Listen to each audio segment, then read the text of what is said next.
Hello and welcome back. In the last video, you learned how to archive line items in DFP. In this lesson, you'll learn the ins and outs of supplemental line items. We have supplemental line items for every main paid line item or placement with the exception of added value banners. Added value banners do not need supplemental line items as they are already a $0 line item. If an added value banner SUP is pushed to DFP, I always just archive that line.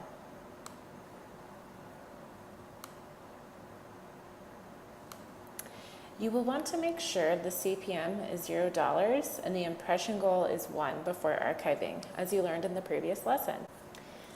The reason we use SUP lines is to close the discrepancy gap between first and third party reporting.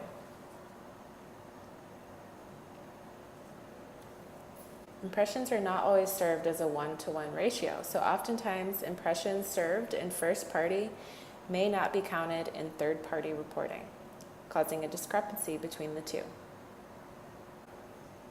Most clients bill off of third party, so it's important to adjust your SUP lines during your campaign's flight to ensure that you are keeping the discrepancy as small as possible. This is especially important in the final days of your campaign's flight. SUP lines are usually pushed from KM to DFP by inventory and yield, but it's important to check that everything pushed properly and make a few adjustments as needed. You will first want to check that the CPM is $0. SUP lines should never have a CPM. The goal for your SUP will push at 10% of the main line item's goal, but you will be adjusting this throughout your campaign's flight. Next, you'll want to make sure the SUP line is the same priority as its main paid line item's priority.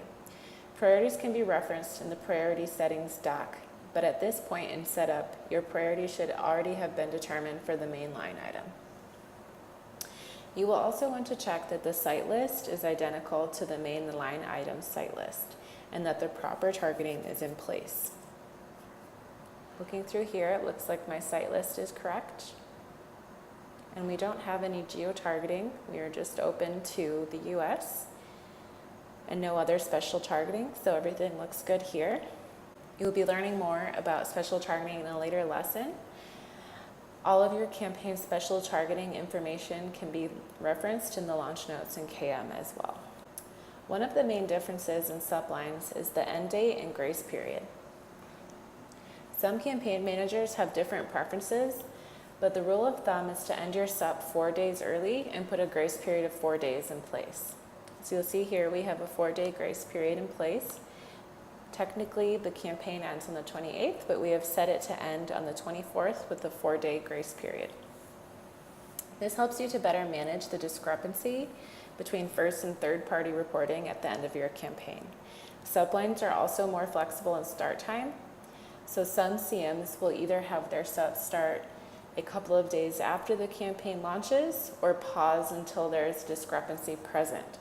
This helps to keep over-delivery at bay and helps prevent positive discrepancies early on in the campaign.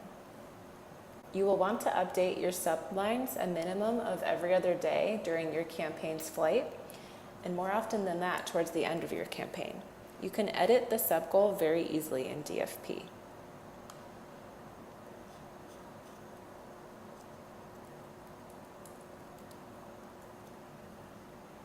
The best time to update your SUP goals is immediately after you've updated your third-party reporting in the CM doc. Your CM doc will tell you what your SUP goal should be based off of your discrepancy.